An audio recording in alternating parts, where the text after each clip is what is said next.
All right. It's Sunday night. After today, I think we could all use, right? What do you got? Cheers. Is that Pacifico? Yeah, cheers, man. Cheers. Cheers to everybody. Absolutely. Okay, let us know where you're watching from and what you're drinking. Where are you watching from tonight? What are you drinking? What am I drinking, man? Line 39, Pinot. You're drinking wine? It's all I had in the fridge. It's You were going to get drunk. There's not that much left. Do you usually drink wine? No. Oh, God, you'll get drunk very I don't quickly. normally drink. You'll get drunk very quickly. Will I? Well, after Probably. today, I think I need that after today. Let us know where you're watching from, whether this is live or on replay. You can comment down below. We are on YouTube. We are on Twitch. If you're just getting into this chat, please subscribe to our channel. We have exclusive year-round Padres content, plus we drink occasionally following games like Sunday. Buy Bitcoin Daily. Welcome back into the chat. So again, you can subscribe if you're a Padres fan. Hit the notification bell. You're notified when we go live or have new videos. Smash the like button despite the fact that the Padres lost today. Follow us on Twitter at John Schaefer, at Jim Russell SD. Listen to us on the radio 3 to 6 Monday through Friday in San Diego on Extra 1360 in the iHeartRadio app, and follow our radio show at John and Jim. Jim, how you doing, man? I feel like my shirt should say Strand Diego and not Slam Diego.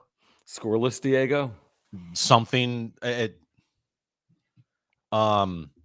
They are really bad on offense, John. Wait, we're venting already? I thought we were Yep. drinking for a minute. We were going to do some shout outs. You want to start? Do a 60-second vent. Let me have my first sip. You vent. All right. So after this weekend, I should have known. On Friday. On Friday I go, well, even if they just lose 2 or 3, get swept. It's fine. They still have a winning homestand, and they can, still have a winning record. Like, fuck that. This was bullshit this weekend. This was really bad. It shows how bad this offense is. Should we go through the automatic outs in the lineup again like we did Friday night? Floor is yours. Okay.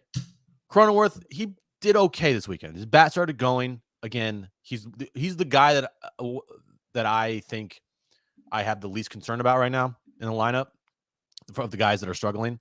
But let's see here. Myers, automatic out. Voit, he is injured. Hassan Kim, automatic out. CJ Abrams, automatic out. Trent Grisham, automatic out. What else? You got Alfaro, automatic out.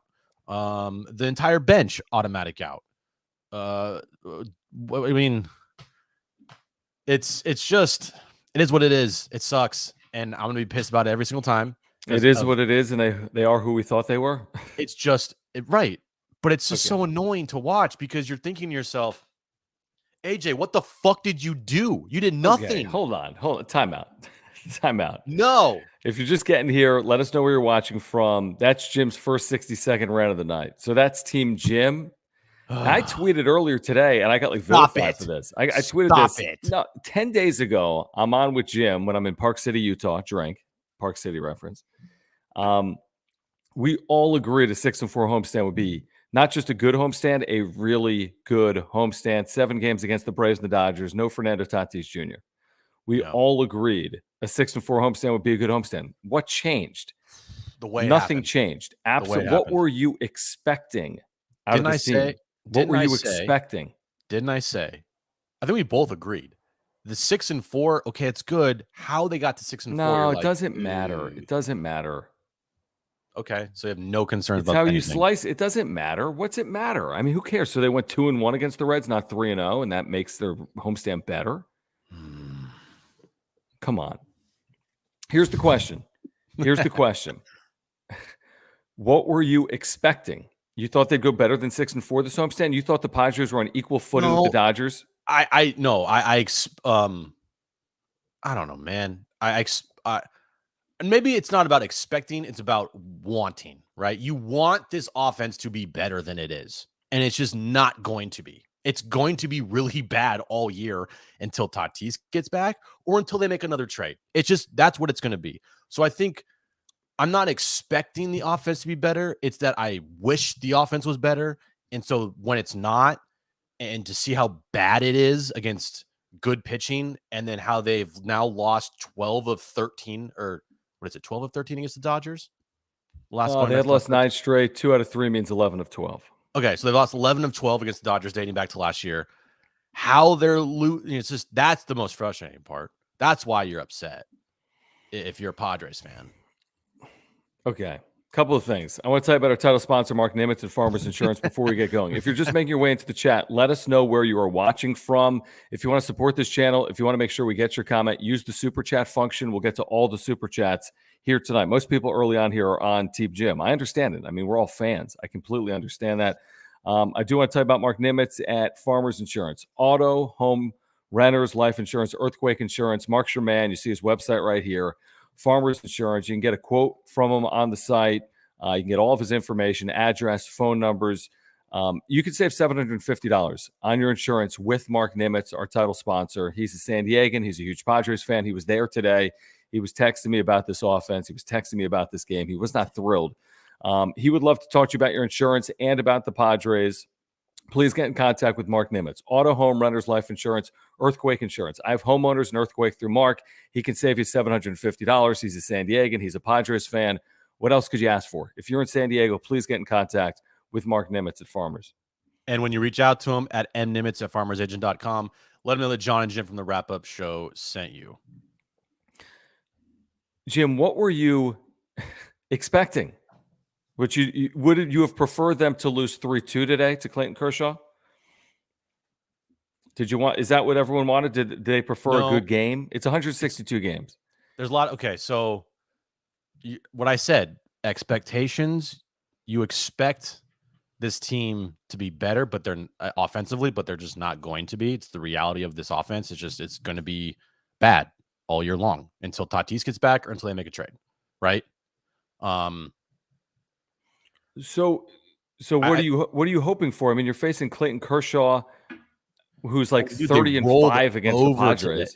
I think what pisses me, what makes me upset the most, the second it was 3-0, game's over, and everybody knew it. No, here's where the game was over. Here's where the game was over. Not 3-0, 5-0. No, wrong. 1-0 bottom one, first and third, nobody out. Don't score. Okay, you're right. Right? I mean, when you're facing Kershaw and you got Machado, Profar, first and third, nobody out, and you don't score, right? You know you're in for a long day. The writing was right there on the wall. And what does that tell you? This team has zero margin for error. I agree. Zero. Against good teams. Against good teams. Now, yeah, I will be rational here and reasonable. It's early. It's the first homestand of the season. There's a million more games left. This is not the end of the world. I get it. But I just feel like it's going to be a trend for the entire year. And if you don't think it is, then you have a lot of more faith in this offense than I do. It's just like you see the trends here that are happening. Like Cronenworth is a guy that I expect to get hotter, and I expect him to be better offensively. But what can you really expect from Trent Grisham? He's a streakiest hitter. Will Myers, I mean, Luke Voigt, he's injured. Hassan Kim, nothing. What else in this lineup? Like Profar, you really going to expect Profar to be the big power bat in your lineup? Are you really going to expect Eric Hosmer to hit 380 for the entire season? No, but here's what I would expect. I would expect Myers to play better. I would expect Cronenworth to play better. I would expect Voigt, when he returns, to be better. I'd expect Campusano to perform more like AAA in the big leagues at some point now that he's back up. And you're right. I'm not expecting Hosmer to have a 900 OPS. I'm not expecting Profar to have a 900 OPS. Shoot, if Manny can have a 1,000 OPS all season, unbelievable. Here's what I'm also expecting. The longer they hang in this thing, the more reinforcements I expect A.J. Preller to provide this team. Not in April. The first thing he's able to provide probably is Fernando Tatis Jr. in June. Maybe he can bolster elsewhere at some point in June or July. You just need to hang around. Six teams in the National League are going to the postseason. They are 10-7. They're fine. No, they're completely fine. And I will say this about the expectation part. Like you said, you expect, Myers and Grisham and Kent or whatever to get better. Like, I honestly don't. I hope they get better. I hope Grisham starts hitting. I hope Will Myers can actually hit a home run. I hope Eric Hosmer can maybe, drive the ball. I hope Jerks and Profar can keep up this pace. Do I expect it from these guys? Absolutely not. Yeah, but come on, you don't expect at the end of the year Will Myers to have a 482 OPS. You don't expect at the end of the year, any of these players. Then what's your expectations for Will? Like honest expectations for Will? Career numbers. I mean, Jim, this is nowhere So near his career. 770 OPS. That's not going to get done. What do you mean it's not going to get it done? He's got a 480. You haven't seen anything like 770 as of yet. I'm expecting, 770 from Will. I'm expecting Cronenworth from his 630 to push 800. I'm expecting, Profar's hitting 224. His OPS is high.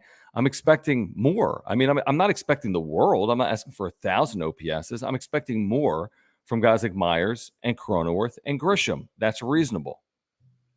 I hope that they can get to those numbers. Trevor, thank you for the super chat. Let's get to the super chat again. If you want to weigh in, we have the super chat function. We appreciate the support of the channel. We'll get your questions. Jim, this is a question really for you because you tweet about them constantly. Why do all the players that the Padres trade away become studs? Today, what? Because Lauer went 6 innings, struck out 13. Ty France continued his tear on the American League today as well. Yeah. Am I good? Can you see me? Yeah, kind of. Yeah. Whatever. Okay. It's very simple. The Padres player development is trash. That you got to figure it out. That's what it is. It is. It's the truth. They can't develop players. They're not good. Their player development is not good. End of story. So okay, but they did develop like Tatis or Steven Wilson or Mackenzie Gore or CJ Abrams theoretically, but other than that, yeah. So it's player development. I mean, I don't understand how it's player development with Ty France. He was developed. They traded him. What's that have to do with player development? He was already hitting. He hit 400 in the minor leagues. Rip my internet. What the fuck? Can you see me? Yeah, we can see it. I'm saying if Ty France hit 400 in the minor leagues, what's that have to do with player development? Doesn't have to do more with AJ Preller. Well, also, I mean, that was just a really bad trade. I mean, Preller is literally going to be looking when his career is over, whenever he gets fired, is like how many bad trades did he have? Oh, there's been a lot of bad trades. That's different than development. But I mean, I agree with both points. I don't know if the player development is trash. I think there's been some bad trades. I'll say it's not great. It's not great player development. It's not good. How many times has players come up and they just haven't performed, and then Preller trades them away and they go perform somewhere else? Yeah, it happens. You know what I mean? Yeah, absolutely. Quantrill, Lauer. It's a mixture of both, but at the same time, there's also a lot to say about the lack of player development in this organization. I can't believe I'm the apologist, by the way. I know. I'm just saying and I see this from like Hasselwood, Mears. Okay, they're minor leaguers. Do it at the big league level. Pretty simple. Yeah, but I mean that's not a reason to knock Hasselwood or Mears. They're like 19 years of age. I mean, you can't be like, hey, do it at the big league level. They can't do it at the big league level. Yeah, they're 19. Yeah, I can. No, you can't. There's no 19-year-old position players in the big leagues. None. Besides Tatis, Preller, have you ever drafted and developed a player in your organization to come up and become an all-star? And we know he didn't draft Tatis, but he basically did because he never played professionally. Right. I said besides. Well, sure he has. Sure he has. I mean, Ty France. Staying with the Padres. But I mean, again, that's his fault. I mean, I think if Ty France stays, he would have had the exact same career. It's his fault he traded him away. It's not because they didn't develop him here. He was developed. He could hit. He could flat out hit. We said it the day he came up. I remember it. You can't build a roster. Thank you by Bitcoin Daily for the super chat. John, 100% about bottom first, no score, game over. Manaea knew it. I mean, you can't waste that opportunity. Top of the inning, they gave up an unearned run for the first time all year. Whatever, so be it. You can live with it. To not get that run back, first and third, nobody out with Machado and Profar. And Machado and Profar have been great, so I'm not going to sit here and be like, oh my gosh, how could Machado and Profar not come through? But got to score there. It's a good baseball team, and the Dodgers have to score there. And if you don't, you're asking for trouble, and that is exactly. And by the way, if they score a run there, they're not going to win the game. I mean, who knows? They score 2 runs there, they're probably not going to win the game. But you just knew when they didn't score there, you knew Kershaw would settle in, and you knew you were in for a long day. Simple as that. And what did we say after last night's win? That's how they have to beat the Dodgers or really good teams with really good pitching. You have to do all the little things exceptionally well. And then when you have a game like today where you have 2 errors, when do you think they're going to raise the banner for most consecutive games to start Errorless, the season? yeah. Errorless streak. Do you think they have a That'll bobblehead day for probably that? be that's the July 1st game against the Diamondbacks. Oh, okay. Bobblehead day soon, whatever that's going to be. But like when you don't, this team is not going to come back from large deficits. They might do it a couple times, but they don't have the firepower to even. It's this if a team jumps out 4-0, good luck. Well, how about 2-0? They have not overcome a deficit larger than 1 run this year. 3-0, good luck. They haven't come back from 2 runs this year. Not once. 2-0, good luck. Yep. That's pitiful. It's early, I get it, but it's still pitiful. Yeah, I mean, here's the thing. Here's my question for the chat. Would anyone really, not sign up for 10-7 to start the year? Anyone expected more? You expected more without Tatis? You would sign up for 10-7, but with you the also have to schedule that include the Giants and the Braves John, and the you Dodgers. have to look at how they got to 10-7, though. You can't just say that's the number. No, you can't. You can't say that, Jim. You go on not? the radio every single day saying they need to beat up on bad teams. Then they do it, and then you hold it against them when they don't beat good teams. Because you can't do that. If their offense showed a little more fight during good teams, I would feel okay about this. Against good teams, they split against the Braves. They lost 2 of 3 to the Giants. They lost 2 of 3 to the Dodgers. That's nothing to go get up in arms about and say sell the franchise and move them to Canada. Here's a hot take. You ready for this one? Yeah. After this weekend, I think the 10-7 record's a little bit of fool's gold. Yeah, I'm not disagreeing with that, but I'm saying today, how do we know what's going to happen in the future? I'm not disagreeing with that. That's a fair point. Are you saying the next 15 games against Reds, Guardians, Pirates, Cubs, Marlins, they're going to go, let's say they go 7-8 against 15 games against teams that should not be in the postseason, right? Those 15 games are against teams that should not be in the postseason. Let's say they go 7-8 or 8-7 or even, but even if they do, even if they went 7-8 against these 15 games against teams that are not supposed to be in the playoffs, they'd still be over 500 15 games from now, 32 games into their season, and closer to getting Fernando Tatis Jr. back. So are you saying that they're going to revert here over the next 15 games? Or even, what are you saying? What I'm saying is, while people, and I see in the chat, 10-7 is good. 10-7 is a good start. Even you're saying 10-7 is a good start. I think 10-7 for this team is a little bit of fool's gold. Like, it's a good start record wise. I just think what you're asking this team to do to sustain, to make sure you have a winning record and to make sure that 10-7 record is not like do you feel like the Rockies record right now is legit, or is it fool's gold? I haven't watched them enough. I mean, I'd be hard pressed to believe they play 667 baseball, but I mean, I don't know. So that's how a little bit I feel about the Padres, right? So if you're a Rockies fan, or if you're looking at the Rockies and you're like, oh, it's a great record, but can you honestly really say that team's going to play at that level for a good chunk of the season to make sure that they have a winning record and get in the postseason? Probably not, just by looking at their roster. Sure. That's how I feel about the Padres. Is at this moment right now, 10-7. That's a good start. All right, good start. It just feels like a little bit of fool's gold to me because how it looks. Right, Jim, you're making me drink. I mean, come on. I'll just say this. I'm going to say this. You take a sip and let me say this. When I tweeted today, regardless of what happens in this game, they're down 4 or 5-0. I think it was a really good homestand. For that to be controversial, I mean, they went 6-4. You have illustrated the issues with the offense, and they don't have Fernando Tatis Jr. They went 6-4 against the Braves, the Dodgers, and the Reds. I get it. Reds aren't very good right now. They're 3-13. Understandable. Against the other two teams, 7 games, they went 3-4. That's not pitiful. It's just not. To go 6-4 in this homestand, we all said 10 days ago we would take it. So let's just maybe understand the state of the organization right now in the absence of Fernando Tatis Jr. and give them credit for the pitching that they've had this year. Give them credit for the defense that they've played this year. Give Bob Melvin credit for getting through this horse bleep start to the year offensively for this team with a record of 10-7. Like, can't we say that yeah, they're flawed, but they're also 10-7, and the homestand they just went through is actually a good one, despite the fact of what happened today. You can say that, and I'll agree with you there. Yeah, but I'm also continuing going to say, I don't know what I just said there. Whatever. I'm going to continue to say that the 10-7 record, while good on paper and while it is a good start, doesn't feel like a legit 10-7. It feels like a 10-7 that was,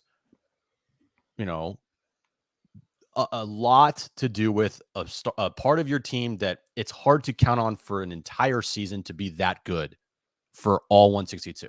Saying starting pitching specifically? Starting pitching. And then to the offensive part of it, I do not have a lot of faith in it. So you think the starting pitching will not be as good all year? By the way, 8th best ERA in baseball. They're not the best staff in baseball. They got like a 3.18 ERA as a rotation. And obviously the offense has left a lot to be desired. But so I'm with you in terms of maybe the starting pitching takes somewhat of a step back, although we haven't seen Clevenger or Snell. But I'm also under the belief that the offense will improve at some point. Like, this is not going to be the offense all year. We can say it is. Didn't we say that last year for like 2.5 months? Didn't Tingler say the offense is going to come, and it never came? That's when they completely quit on the season. I don't think they've quit on the season at 10-7, 17 games in without their best player. That's what Melvin said today. He goes, "Yeah, it's going to come," and I was like, "I know, I did. I saw that. I saw that. Oh, please don't try to speak it into existence again with these players on this roster." I'm intrigued by this super. Michael, thank you for the super from Mexico. Again, if you want to weigh in, if you want to support this channel, you can use the super chat function. We appreciate it. Michael Berlin, thank you. I agree. Offense isn't great, but they're 13th in runs, 13th in on base, 16th in OPS. Nothing amazing, but not terrible either. And that is with certain guys having horrendous starts. That's actually better than I thought. Thank you. But that's because offense is way down, dude, across baseball. Way down. Right. And how much of those numbers are reflective of Machado's start? Like, how much does he help those numbers? Jim, but if you're going to say that, then you could say, well, how much of it is Myers and Grisham and Cronenworth struggling? You could say that as well. I mean, and by the way, Machado can have a 1,000 OPS year. He can win an MVP. It's possible. It's not like, oh my gosh, Machado had an unbelievable year. That's all right. He's paid that this year. Do you think this team has enough? No, nobody's. I'm not saying. All right. They don't, but it's not. The year's not over. You mean enough on offense? Right. Not this pitching. Offense sucks. Okay, thank you. Thank you. It's all I wanted you to say. They suck on offense. I don't think they're going to suck for 162. And to Michael's point, I'm glad he mentioned it. It's actually an average offense this year. It's not a horrific. It's not the 28th team in runs scored or an OPS. 16. Shit. Oh, geez. Are you spilling beer already? Yes, I am. Damn it. Son of a. Rich says you're a glass half empty guy. Johnny, our buddy, says eat a Snickers. Does sound good. Austin says I'm spitting facts. And Johnny says keep drinking. John. Here's the thing. We're going to do this for 3 hours tomorrow as well. I mean, I agree with everything you're saying. By and large, I would say it differently. And I think, truth be told, you agree with everything I'm saying. Trevor, you know what I mean? It's just it's a different way of looking at it. Yeah, it's two sides of the spectrum, which both are equally true. Like, yes, you can look at this part of the team and be happy with it. But then there's another part of the team where it literally sickens you to talk about, I feel like, which is these offense. And I'm like, I don't believe in half of these guys. Listen, I don't disagree with that. And I'm all for changes. Listen, I said it last night in the wrap-up show, 16 games into the year. If Trent Grisham doesn't hit and you've got Brent Rooker, who's on the IL, or you have Trace Thompson, or you have Nomar Mazara, figure it out. I mean, there's a reason you have AAA. Trent Grisham isn't Manny Machado. I'm not making some crazy statement to say, oh my gosh, consider sending a guy down that has never produced over the course of a full season in the major leagues. And I'm not even saying that, but I'm saying if this continues, if this is 35 games, 40 games of a lack of productivity at Trent Grisham's position, then we got a problem. What do you owe Trent Grisham? Nothing. I mean, please, someone tell me, what do we owe Trent Grisham? You don't owe him anything. I mean, what do we owe Luke Voigt if Campisano hits? If he hits. He lined out to center today in that pinch hit. 0 for 1. We got to give him more of an opportunity than one at bat, I think. I loved how people were getting on my case about Kim this weekend too. Oh, we'll get into that. We're just getting started. Funny. By Bitcoin Daily, our loyal viewer, thanks for hanging out. Thanks for the super chat. He says, John's right. How many wildcard teams have won it all? Just get in, and we have streaky players get hot at the right time with 2 or 3 additions. Jim, we do know that. I mean, look at Atlanta last year, 80-something wins. Look at San Francisco 3 times. A couple of those teams were wildcard winning teams that won the World Series, and that's not the only examples. There's other examples as well. So, right. And yeah, look, I mean, it could get better. They got to get in. It could get better. You could have guys have career years. You could have guys turn it around. I understand. We're not asking for career years. Will Myers is having a career year the wrong way. Well, you need a couple guys to have a couple career years offensively. You can't just have them be average. Right. Like, this is not how this works here. Like, if you want to make the postseason, you're going to need to have a couple guys step up and have years better than their baseball cards. This is interesting from our buddy Michael in Mexico, who says if they had scored 5 more runs this year, they'd have the 8th most runs scored. P.S. Padres have scored 1 more run than the Blue Jays. Now, I'll say this, Michael, and I haven't looked at it, so tell me if I'm wrong. Nope. Padres have played as many games as anyone in baseball because they've had only one off day. So if you've played 1 more game than someone, you've played like 7% more games. If you've played 2 more games, you've played like 15% more games. Now, I don't know if that's the case or not with Toronto. I'd have to look. I don't have it in front of me. But I do know there's not a team in baseball, and correct me if I'm wrong, Michael, that's played more games than the Padres at 17. So I do feel as if that's factoring into runs scored as opposed to runs scored per game.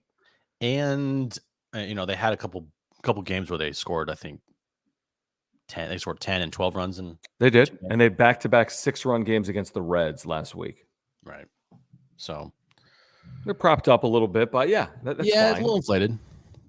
I don't know if it's inflated, though, because they've also had games where they haven't scored.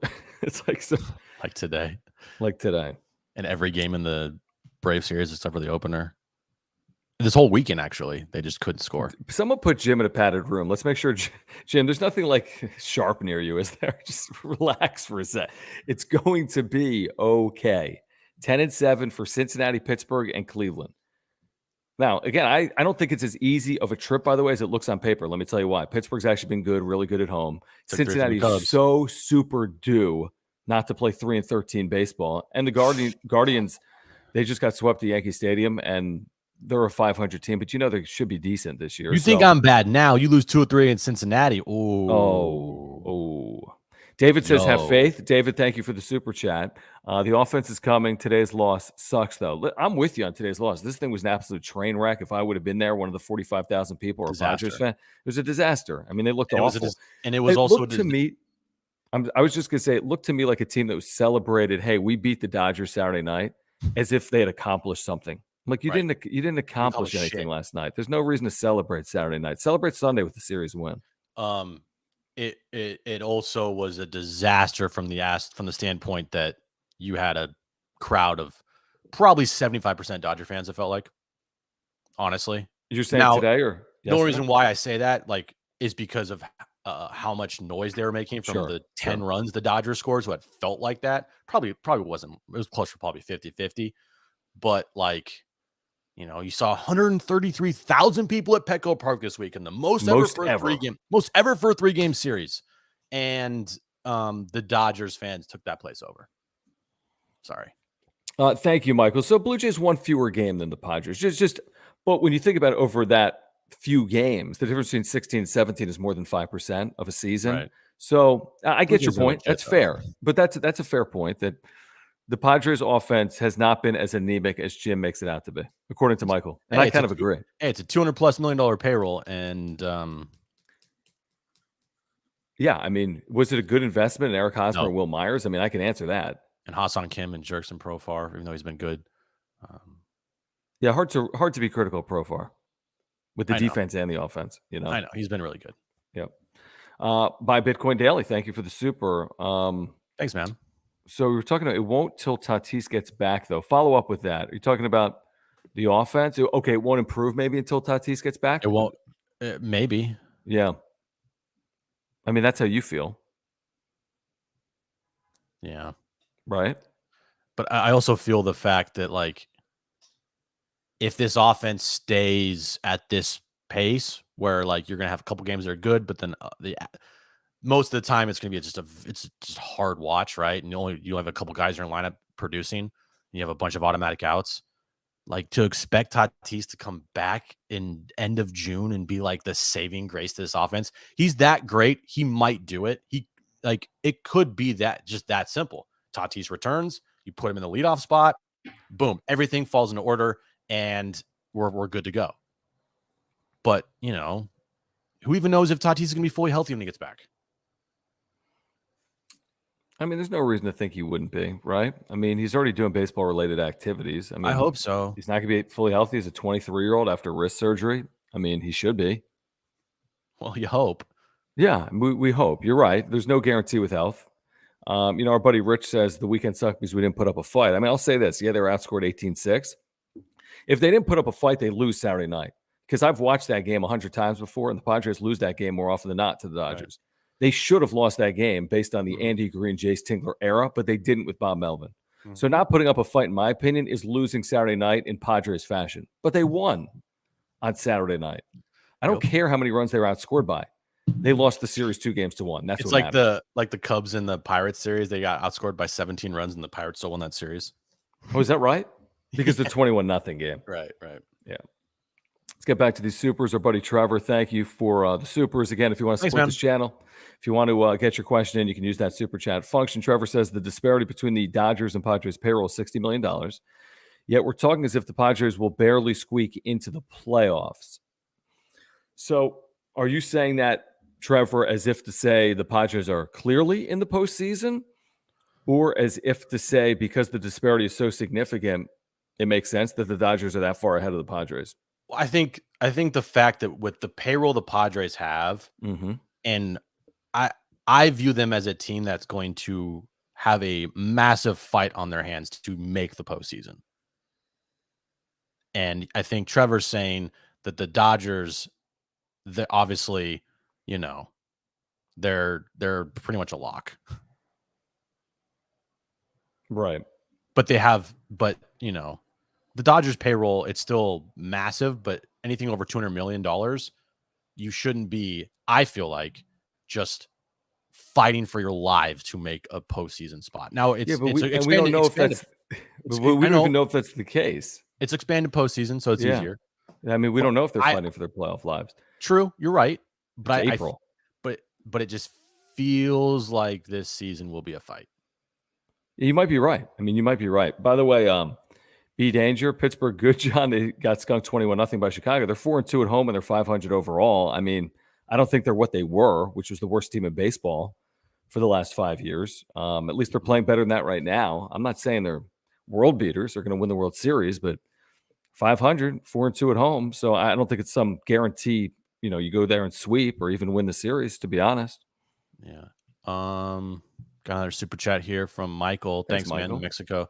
Maybe for future shows, what are some possible early trade targets? Brewers last year traded for Adames in May last year, so it's not unheard of. I remember that. Yeah. And maybe Preller has to go that route. I mean, what are we talking? I mean, the names that we heard before the end of spring training were players like Dom Smith, who has really struggled, Brian Reynolds in Pittsburgh, who just signed a 2-year deal. Jose Ramirez not happening, obviously. He just signed the extension. Conforto's out for the year with shoulder surgery. Is Justin Upton still available or not, Jim? Stop it. But I'm just saying, like, he is available. I'm as just a DH option. Well, maybe it's an option because Voigt's out. Exactly. He could DH. Exactly. Yeah. So, I mean, that's an interesting point, Michael, that they have no money. Maybe you can get something done via free agency or an early trade. We can do some research on possible. I mean, the thing is, when you say possible trade targets, it's all hypotheticals this early because nobody's going to be rumored to be on the market in April. Right. Don't worry, we didn't forget you, Tom. They were celebrating with beers and the UFC guy last night of the win. Maybe that's why we stunk. LOJK. And I thought that was cool. You tweeted about it. Was it Musgrove's Instagram that posted that? Patty the Batty, UFC fighter. Okay. Yeah. I thought it was cool. I mean, it looked like a good scene in the clubhouse last night, but I did think to myself in the moment, I'm like, you beat the Dodgers on a Saturday night, and maybe that's how they celebrate every game, and that's fine. They're baseball players. I've been in clubhouses my whole life, and that happens. Guys drink beer after games, and they celebrate wins, and they don't celebrate losses. But it felt like maybe a little too celebratory for evening up a 3-game series. Maybe celebrate after you win the series. That's how I would look at it. Right. Another super chat here from Bitcoin Daily. Thanks, man. Happy birthday too. Oh, happy birthday. Yeah. Tatis brings the emotion to his team. They're playing so flat. With this much in payroll, we should be way better. Look, with this much in payroll, I agree. 10-7 is a normal, it's a normal start. But I just look at the players on the team and you're like, what? Like, that's it? Like, this is what you got for that much money? I will say this about them being so flat. I think this team's I think they're boring. I don't think they have the same level of excitement that they typically would have with Tatis. I mean, I hate to say that. I mean, does anyone disagree with that? I think it's been it's a little bit of a snoozer. When they win close, low-scoring games. When they lose, you know how many average Padres fans probably just don't even really like. No, I'm not saying not care, but just like, oh, game's on, okay. But if Tatis is playing, it's like, I need to watch that game. Like, it's a must watch. Yeah, I mean, I think Machado's exciting. And I think the pitching's been really good. And me personally, I like watching 2-1 wins or 3-2 wins. I really do. The reason I say it's been a little bit of a snooze is the second they fall behind, they don't win. And when they get good pitching, they do win. Like, there's been very little back and forth. There's been very little late inning drama in these games, except the loss to Arizona and the victory against the Dodgers the other night. Tatis is everything for the excitement on this team. Mm-hmm. The support at Petco was unbelievable for these 10 games. How many people were there these last 10 games? Some ridiculous total. Bless you. I mean, 400,000 people, something like that. Yeah, so the support's been unbelievable. But I mean, the product on field has left a little bit to be desired in terms of excitement. But again, they're 10-7. That's why I'm cool with it. Offensively. Yeah. You just don't have. We got the Tom, right? Yeah, we got back to Tom. You just don't. That, you just are like, who's up this inning? Grisham, Myers, Kim. Okay, I'll go do something else for a second. I can go outside. Like, you just don't have that faith that those guys are going to produce anything at the bottom of a lineup. Mm-hmm. And yeah, like, you can't tell me that when you know who's coming. When it's like, okay, who's coming next inning? Alfaro, Myers, Hosmer. You're like, nah. No, I agree. At least the pitcher's not hitting. Thank God. Oh, jeez, dude, could you imagine? Even worse. Yeah. Holy. No, I can't. Interesting point here from our buddy JD. What happened to Voit? Was it the collision? I think he's been hampered by it for a while. That's what Bob Melvin said. I don't know if that's an excuse. So honestly, did they trade for a hurt player? Well, that's what I mean. It sounded like it's something that may have been going on for more than just this year. If you listen to Bob Melvin's quote, that to me doesn't surprise me. Can you imagine if Voit misses like a big chunk of time with this bicep thing, and he was hurt? It might not be a bad thing. No, but dude, they traded for him to be this guy led the major leagues in home runs 2 years ago. He hasn't even hit the warning track yet. I feel like. I think that might be right. I mean, every swing, and you knew it was coming. I don't know. I didn't know what injury it was going to be, but you knew he was going to get injured.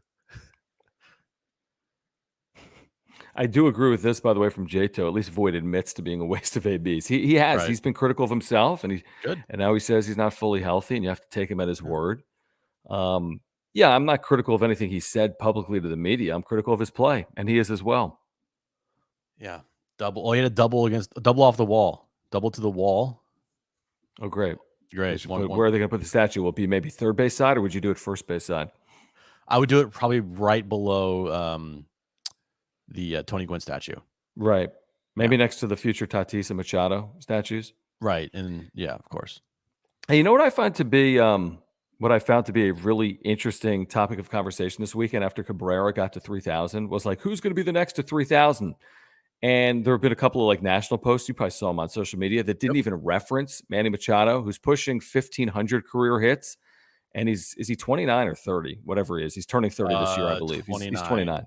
Yeah. So you got a 29-year-old that plays 155 plus games per year. That's at 1,500 with still, you would think, what? I mean, at least 7 big league seasons. He's going to need more than that to get 3,000. He's going to have many more than 7 big league seasons in front of him. I think Manny Machado can very realistically, because he plays so many games, get to 3,000 hits. And obviously, if he does, he's a Hall of Famer. And I think regardless of whether he gets there or not, you look at the first half of his career. If he can stay healthy in the second half of his career, he is definitely on a Hall of Fame pace based on his play to this point. Well, he'll need, you know what, at least 4 more seasons where he plays like 155 games and they're like all-star years. Right. Like he needs, if he plays for another 7 years, he's going to play for more than 7 years. All right, 8 years. I'll give him 8 years. Mm-hmm. Okay. All right, that brings him to his age 37 season. Yeah, he should play for more than that even. Yeah, with the DH, you're right. Yep. Okay, so let's go to 4. 9 years. Just say 9. 9 years. All right. He needs at least 4 years where he is a stud to get close. He will. He will. You're right.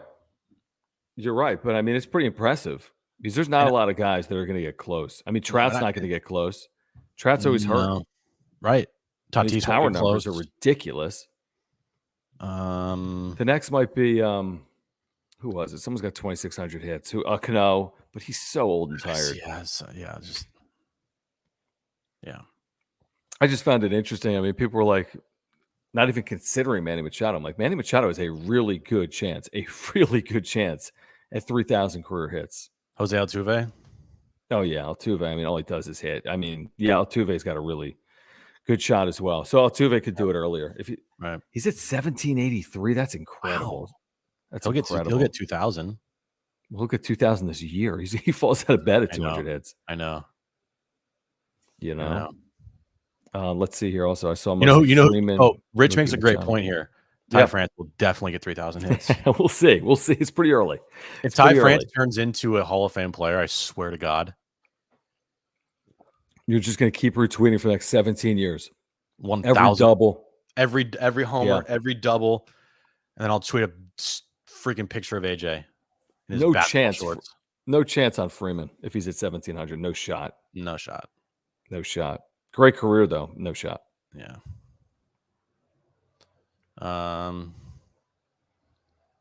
Yeah. Let me see here. Oh, you want to rip on Hassan Kim? What? I know you do. Well, I posted 5 guys in the lineup that were all underperforming on Friday before the Dodger game. I think it might have been I don't know. I don't remember when it was. I remember it was Saturday afternoon or something. It was Cronenworth, it was Myers, it was Grisham, it was Voit, and it was Hassan Kim. And for some reason, and like I like Hassan Kim. He's really good defensively. He's very likable guy. When he does stuff, it's fun. When he's dancing and it's fun. Manny loves him. It's like his big little brother. I get it. That's cool. But give me an effing break trying to convince me that Hassan Kim is this like good hitter. It's just not going to happen. It might. Gotta say that. But as of this moment, dude's a career 200 hitter. And there's nothing about Hassan Kim offensively that excites me, makes me think that he's going to turn it around, anything. I'm sorry. It is what it is. And you guys and people can white knight over Hassan Kim all they want. That's just, it's not it. It's wasted. It's wasted. It's a wasted contract at this point, in my opinion. Who disagrees with that? And while you weigh in the chat, whether live or on replay, reminder, please subscribe to this channel if you are on YouTube or on Twitch. Please subscribe. We have year-round exclusive Padres content for you. Hit the notification bell. You'll be notified when we go live. Smash the like button for us. That helps us. And also follow us on Twitter at John Schaefer, at Jim Russell SD. Follow our radio show at John and Jim. We want to tell you about our partner, Aura. On the screen right now, you click this Take the Quiz button. You get a savings on your very first order. Great company. Their co-founder, Will's of San Diego, and they have offices in San Diego. This is plant-based nutritional supplements and great products. Probiotics I've been taking every single day for my digestion and heart health and mental clarity and a zillion other reasons why I take it. I just got sleep supplement as well. I've taken the last few nights. That has been great. a stress-related supplement as well. There's so many products. Jim's been taking their proteins that are plant-based. There's also omega-3 oils. If you typically take fish oils, you can take their omega-3 oil products. If you want to support this channel, while you watch this channel, you can browse their site. There's a link down below, ora.organic, aura.organic. Again, a San Diego-based company. You can click the link down below to find out how you can improve your health this year. Go there right now. Take the quiz, 30% off your first order. I highly recommend the pre-workout powder, the raspberry lemonade flavor. Bitter free, gives you a great workout. Go there right now, www.aura.organic, 30% off your first order. You'll thank us later. To follow up your point real quick, Jim, I don't understand why there's so many Ha-Seong Kim apologists. I think he's a brilliant defensive player. I think he's a backup infielder. I think he's a defensive replacement. I think platoon-wise, he can pinch hit for you. I think he can start 1 or 2 times a week, and I think that's very serviceable, not at the money they gave him. But you're really exposing yourself to play this guy every single day. I understand it. Fernando Tatis Jr. is out. I argued the day that Tatis was out, they needed to find a veteran stopgap other than Ha-Seong Kim. I didn't know C.J. Abrams would emerge in camp, and I'm glad he did. And I think C.J. Abrams' future is very bright, but it's not today, obviously, folks. It's not today that C.J. Abrams is going to have a 900 OPS in the big league. So I agree with Josh. I agree with Josh on Aura. Padres could use it. But I don't know why we're making excuses for Ha-Seong Kim. I don't understand it. He was given a contract that exceeds what he's been able to provide so far in the major leagues. Like Jim said, maybe he gets better over the course of time. But I don't need to apologize for his offense. I think he's a brilliant defensive player. I do not think he's an everyday player in the big leagues because of his bat. Simple as that. Yeah, I mean, you could have said it any better. It is what it is with Ha-Seong Kim. There's too many apologists about Ha-Seong Kim offensively. Now, defensively is a different story. Gold Glove. His WAR last year was a 2.3 WAR because of his defense. Because of his defense. Like, he has a positive WAR this year because of his defense. He's not good offensively. He never will be good offensively. His contract is a bad contract. Another bad one by AJ Preller, and just great. Kim will do a couple good things, then I'll see a bunch of people tweeting at me how great Ha-Seong Kim was offensively. He's not. It is what it is. He's a backup infielder at best. I do like this for off Twitch. Kim is great. We need to have a John and Kim show. Yeah. Okay. I mean, listen. And I think there's more people in our camp than the other camp. It was like 3 people. It was annoying. It was just like, guys, stop letting it was a reach. It was a reach by AJ Preller. Get in the way of what you are seeing. It was a reach to go to the KBO to give someone a 4-year deal at that money. It was not going to Japan to go find Seiya Suzuki. They were never comparable. We told you about that all of 2021, all offseason here before 2022. Comparing Kim to Suzuki was a stupid assignment. And I just put up a chat from someone that said that because they signed Kim, they probably didn't have the money for Suzuki. Fair point. I mean, potentially, or maybe because they signed Profar. Now, Profar's been good this year. Hard to be critical, but these are fair points. Right. What about the Trace Thompson crowd? I mean, is he going to play every day? Where's he going to play? Try him. I mean, then you got to send a regular down. That's not a Zokar for Thompson. Then when's he going to play? He's going to get 3 at bats a week. Maybe, but anything. You got to try anything. Offensively. You think this early? You think they need to get creative already? Like they need to make moves? No. Like, right. What I mean is play Campusano like every day at your DH. Well, see what you got. See what you got. I agree with that. Because dude's raking in the minors. You're not going to play him at catcher. Just see what he has. I mean, see what he has with the bat. See what he has. And give him some confidence and let him know he's going to get a bulk of playing time while he's here at the DH spot. I saw in the chat a good point brought up. He's not on the 40-man. You'd have to make a move for who to even put him Trace on Thompson, this. yeah. Trace Thompson. I mean, obviously Campusano is. So that is a factor. Ruben, thank you for the super chat. We appreciate it. Thank you guys for the super chats tonight. If you want to weigh in, you can use the super chat by clicking down below on that $sign. Garage Band GM Preller. Glad we're under the tax. Yay. Can't be critical of Seidler, obviously. I mean, they're spending top 5 right now in baseball.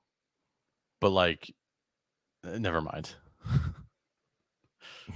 No, we got time. I was just gonna say, yeah, I love Peter Seidler for upping this payroll, and what he's done has been great for San Diego. But giving the opportunity to Preller to take this money to go spend on a roster it's like, I'm trying to think of an analogy. I can't think of it. It's just not. Preller does not spend money smart. Like, he's not a good person at spending smart money. He always spends money in ways that turn out to be really stupid. Right. And I will give him credit. There are times where he does spend money and you're like, that's good. Or he does make a trade and you're like, that works. Like with Sean Manaea, even though he had a bad day today, with Taylor Rogers, like those work. But a majority of the time they don't. You tweeted today, by the way. I'm just reminded, even though there's nothing in the chat about this, I'm reminded you tweeted today, what is Dinelson Lamet? Jim is the Hassan King of the wrap-up show. I like that. Yeah. That is hilarious. Thank you, JP. You tweeted today, what is Dinelson Lamet? And I don't disagree with your point, which is kind of what role will he fill for this team? Is he going to survive the cut from 28 to 26? Probably. Will Beatty survive the cut from 28 to 26? Probably. Although, then again, who's going to be cut? It's probably not a Zokar because of his defense and his speed. We like that, Josh. That's very kind. Did they tender Dinelson Lamet $5 million this year? Tell me real quick. I have no idea. I mean, it's probably in that neighborhood. Why, you think it's a lot of money? A waste. Well, there's no other option. There was no other option. I mean, that's either what he gets or he doesn't. That's where he is in arbitration. I mean, that's not, someone else would have given it to him. Hold on. Okay. Damn it. There's not a lot of pitchers with 6 years of service time making less than $5 million. Okay, so $4.2 million this year. Yeah, I mean, what else? That's not a lot of money. What do you want to pay? 3.2? But what is his role on this team? He has none. Okay, then why are you paying somebody with no role at $4.2 million? Well, they had one option. I mean, what was the other option? He had no you trade him for a player to be named later. You can't trade. I mean, Dinelson Lamet's got an arm injury that it wasn't fixed 2 years ago. Then you trade. They were fine with trading Paddock. This was a real arm injury. And Paddock has a UCL thing. Dude, Dinelson Lamet fell off the mound at Oracle 2 years ago and has not been the same since. Other clubs. My point, John, is what you are saying, Dinelson Lamet, which is he has no role on this team. Correct. Right? Then why are you paying a guy with no role $4.2 million? Well, I guess it was either do that or cut him. Then you cut him. It's hard to cut a guy that finished second in Cy Young voting 2 years ago, but I get your point. I think it's easy to cut a guy that has done nothing for you the last year and a half plus, and he won't get surgery on his arm. So after last year, it would have been hard to cut Lamet after last year. Let's be honest. 2020, he was great. 2021, lost year. And then you're going to cut him? If there are better options you have, then probably. Yeah, I'm with you. He doesn't have a role. Would you rather, when this roster gets down to 26, who are you keeping? Ray Kerr or Dinelson Lamet? Probably Ray Kerr. Okay. Then why is he on this roster? Well, he might not be. He's on this roster right now because he's 28.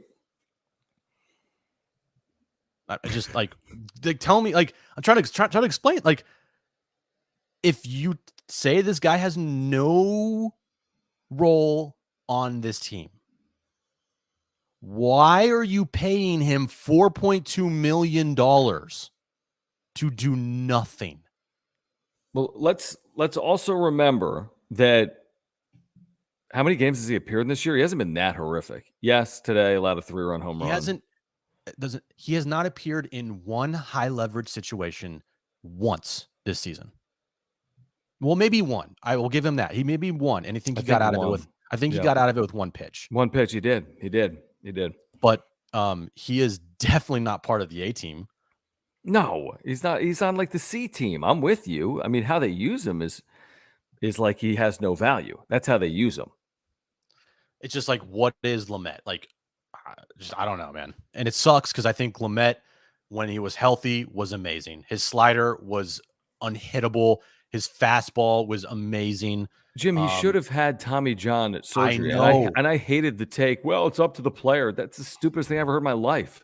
He's in his 20s. He's a big league baseball player. His profession is pitching.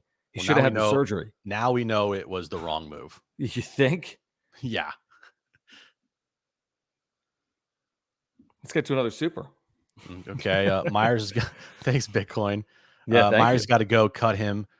Angels cut Upton's contract. Set Grisham and bring up Thompson and Rooker whenever he's hitting in AAA. We have so much bad money. This team has a lot of bad money. I think cutting Myers would be a mistake. Because as bad as Will is, like, you got no outfielders. You have no outfielders, dude. I mean, it's an interesting idea. Like, okay, if June 1st rolled around and Myers still hadn't homered or like one home run and had an OPS under 500, maybe. Right. And Brent Rooker's, hitting in AAA, right? Maybe. But it's not going to happen. No. I mean, I'd be surprised. It would not only would have to be June 1st, it would be June 1st and you'd be 11 games under 500. You know what I mean? Like the wheels would have fallen off for that to happen. Right. But I'm with you on Rooker, by the way. When Rooker gets healthy, Rooker should get a chance. Yeah. Rooker should get a chance in the big leagues. Yeah. It's just hard offense. It's just Jim, tough. They're 10-7. It's tough, dude. It's it's really not tough. It's I've not never seen a team. I've never seen a team play this poorly. It's a. Are you ready for this chat? Fool's gold to me. It's fool's gold. But Jim also told you a week ago, beat up on the bad teams because you can't do that against the good teams. So they beat up on the bad teams, but that's not good enough. Hey, man. Maybe if offense was a little better and they didn't have like 7 automatic outs in the lineup, I feel a little better. But So what do you think? You think this team is able to? You think they'll finish the year, or you think they'll stop fielding a team in September? They're probably just gonna. They're just like, we're done. We quit. I don't know. What is Rooker's injury? Do you remember that? I don't know. Come on, you don't follow the Chihuahuas? But you were supposed to. I know. I should. This is great. I love this. I love this. Full gold. Fool's gold. Yes, Irish Herald Carter. Yeah. What you want? I mean, seriously, you want me to take out the pom poms and be so happy with 10-7 record? How could you not be? I mean, honestly, how could you not be happy with the 10-7? Some people will. Some people will literally just get on their knees for a 10-7 record. I get it. Yeah, I mean, honestly, if anyone's expecting more than 10-7, I'm looking a little deeper on this team, and it's a lot of question marks that, like, I don't know. Well, yeah, understandably, if you're comparing them to the LA Dodgers right now, you're making a really terrible, stupid comparison. Like the idea that they were better than the Dodgers without Fernando Tatis Jr. And with the Dodgers lineup. I never said that. When did I ever say that? So then why would oh man, 10-7, but look at the way they're playing. Well, they lost the series to the Dodgers as they were expected to, as Vegas would have told you, as anyone that follows baseball outside of San Diego would have told you. Should have happened, Okay, great. Then every time they play the Dodgers from now on, I'll never expect them to compete. No, but it's April and they don't have Tatis and they're not as good as the Dodgers today, but the season's not over. Oh, it's not? No. Oh, dude. Here's my question. Oh, I thought it was over. This is the same Jim that on Friday said, regardless of what happens this weekend, he will not overreact. Oh, that's that. After a 10-2 loss and Friday night where they did jack shit on offense. Yeah, that's out the window. But the Saturday win, that's out the window too. Forget that. No, it's good. It's fine. We'll take that. Whatever. It's just a win. It doesn't matter. It's just a win and extra innings. This show, man. This is an interesting idea. I don't know if that's going to save. I don't know if that's going to save them at the plate. What if they sweat? What if they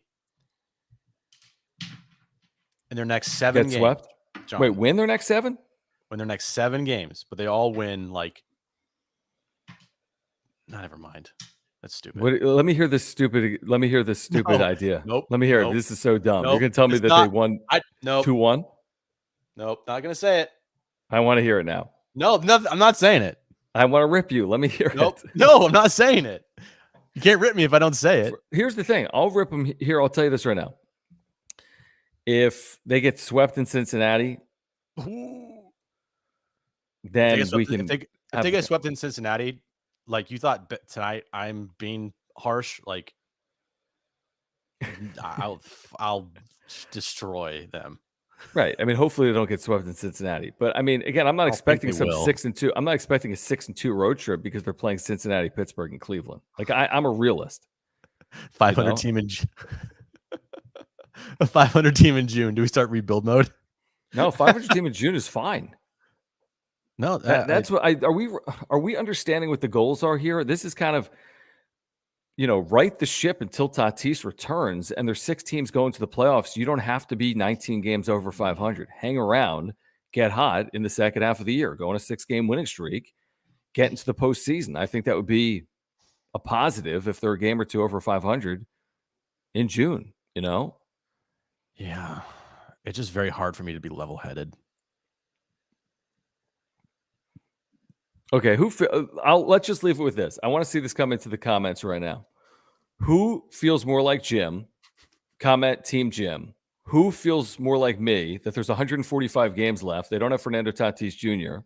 and they're 10-7. Team John.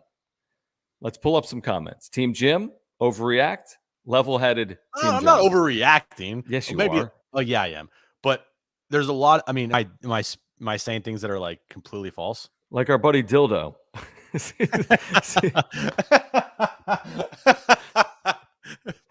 up, Dildo? Oh, you should do a poll, John. Do a poll in the I don't know how to do. Can you do the poll? I don't know how to do it. I don't have access, I don't think. Oh man. Hold on.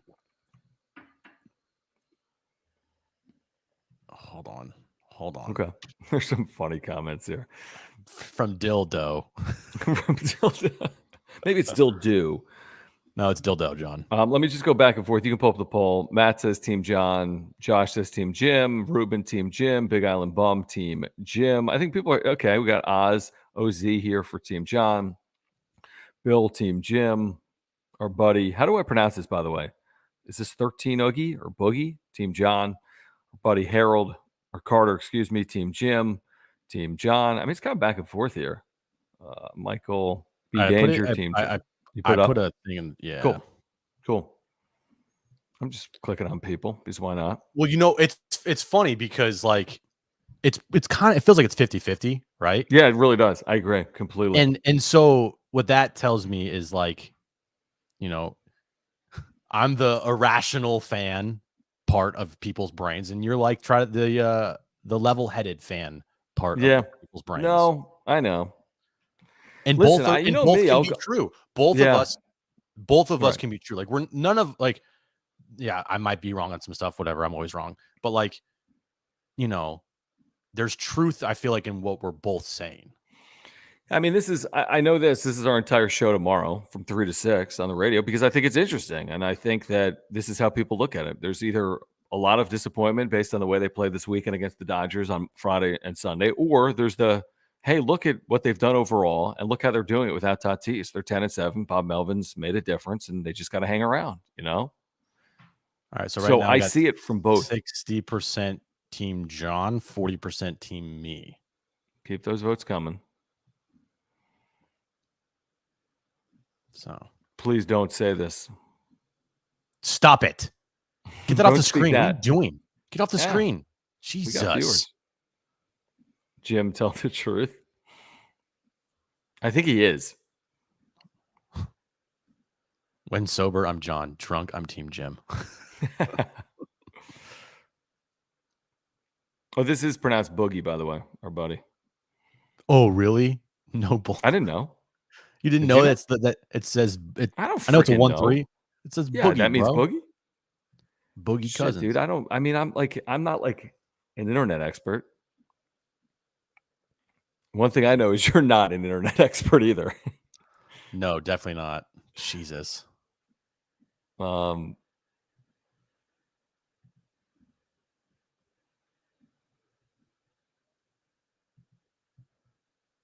Try. He is, and I give you a lot of credit for that. I mean, I like to think I am too. I mean, I don't hold back at the Padres. If you've listened to me or watched me, I don't. But this is how I feel. I feel as if, considering the circumstances, considering their best offseason acquisition was Bob Melvin, I take this.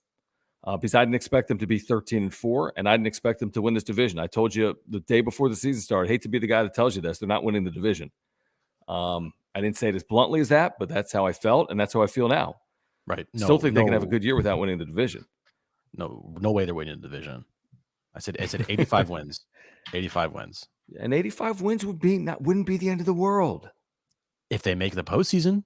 I think they, I think they probably would. Would I have a lot of faith in this team? No. Going in? No, I wouldn't. Maybe but like, not, but if make the postseason, we'll see what happens. What do we got here? What do we got from Suarez? Check out Suarez. Is this Instagram, Tom? Thank you for the super, Tom. What? Jim, do some research. You have the internet. Oh, did you just hear what you just said? I know, that's weird. Do some research, Jim. You have the internet. Well, don't you like know how to use Instagram? Probably. Hey, by the way, for those of you guys that have seen us over the last couple of days, thanks for like the shout outs on site. Like Jim's been seen at Petco a few times over the weekend. Someone randomly today at the Carlsbad outlets like rolled down his window in traffic and shouted to me that said he likes the wrap up show. So we appreciate it if you see us around town, giving us the shout out. No, although I should be, Carter, to your point. The point is, it's only 10% of the season, but I should be. But I'm being honest. No, I wouldn't, but I should be because it's 10% of the season. Oh, but they're not 7-10. But he makes a good point. He does. If they were 7-10, you're losing your shit. No, not like you. 10-7, then oh my God, it's the greatest start in the history of baseball. No, but it's not it's a fine start. John, why are you promoting wine? Because someone's asking, what am I drinking? It's like a $7 bottle of wine, line 39. So I don't think it's a Pinot from 2019, California. Chad, stop it. No. What's the question? Oh, yeah. No, sorry, we can't. No, Chad. Tom says it's the Patty the Batty IG video. Oh, with him. Whatever. What do you mean, whatever? Tom, let us know what happens in there. Comment, because we're both using our phones for the chat. Right. Well, we're using our phones for video. Oh, that's what I meant. I'm drinking a Pacifico. Yeah, what are you drinking? Pacifico. Nothing crazy. Real quick, I want to tell our viewers about Monkey Knife Fight. Tell them. Oh, he just posted. What did he post? Check that out while I tell people about Monkey Knife Fight. Here's the deal. Click on the link down below. You get an instant deposit match. If you like daily fantasy, even if you've never played, you got to check this out. You get the instant deposit match up to $100. Use promo code WRAPUP. You deposit $10, you get a free $10. You deposit $100, you get a free $100, and you get a free $5 game. Now, the Padres are off tomorrow, so when you click the link, you're getting a game that doesn't involve a Padres game. This is for tomorrow. You play daily fantasy. All you have to do with this free $5 game is make these two selections correct. Get these two selections right. I'm drinking, sorry. And you win $12.50. You had like 4 sips, dude. Whatever. You get these two selections right, you win $12.50. If you get them wrong, you lose absolutely nothing. Just use promo code WRAPUP. There's a link down below. You get the instant deposit match up to $100.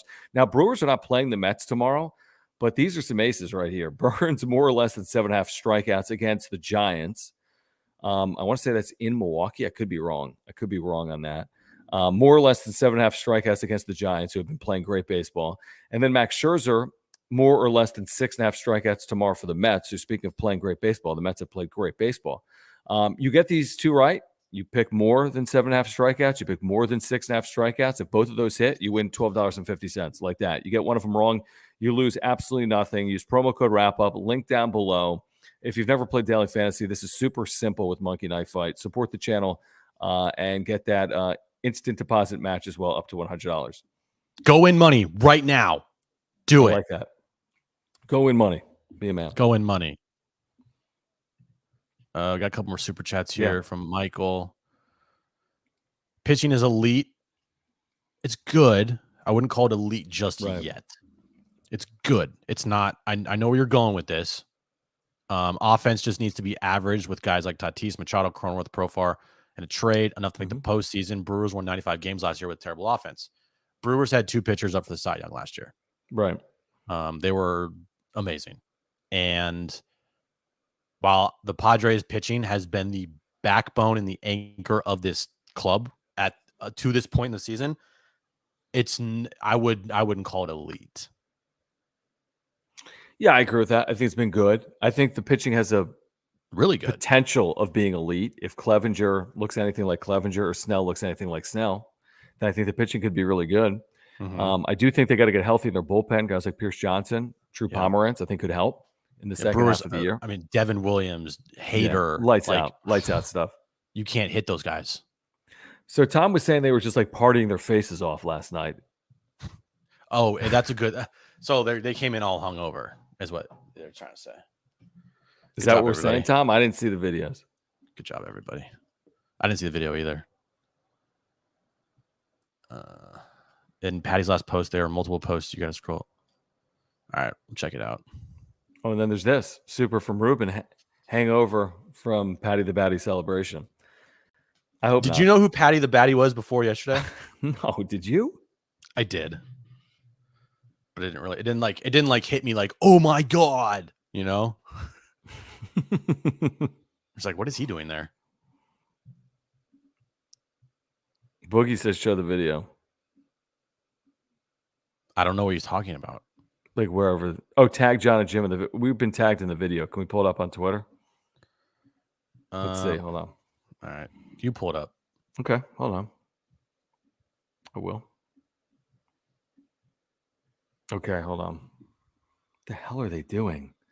When you got that kind of money, IVs. I get it. Liquid IVs. You could pop it, but I mean. Wait, what's going on? J-To, he goes, dude, when you're that rich, just IV it. You know what I mean? Like liquid IV. Playing at 1 o'clock the next day against the LA Dodgers. Like, yeah, you got to be. Yeah, you know. No, I get it. IV, yeah, liquid IVs are good to go, man. But hold on.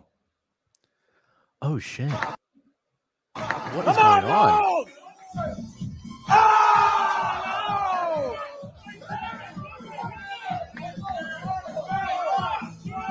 Friars, let's go!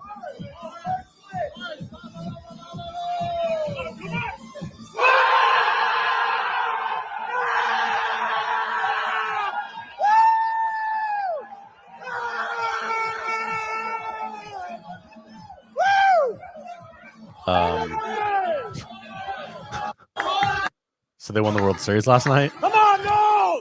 Let's watch that one more time. I know what they're doing. Friars, let's go!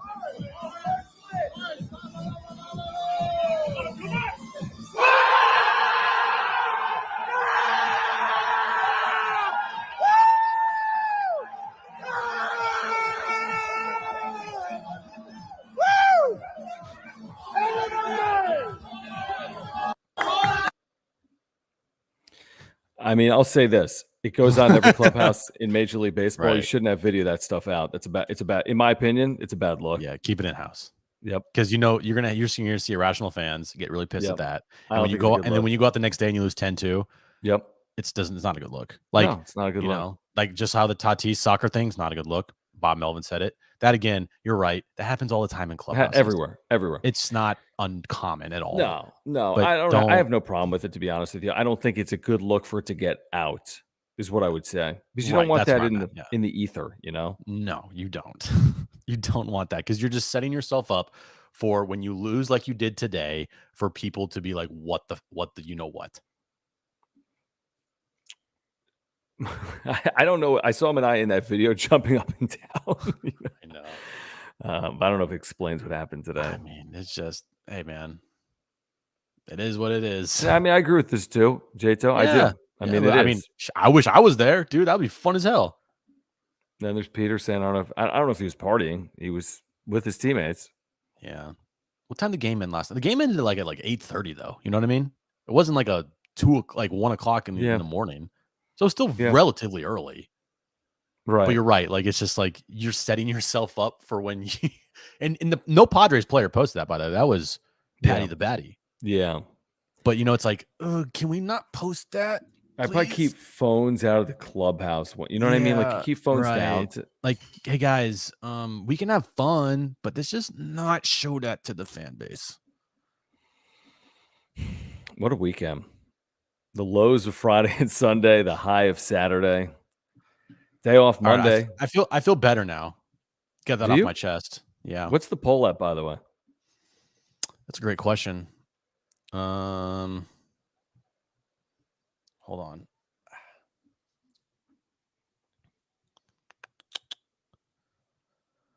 Come on, internet.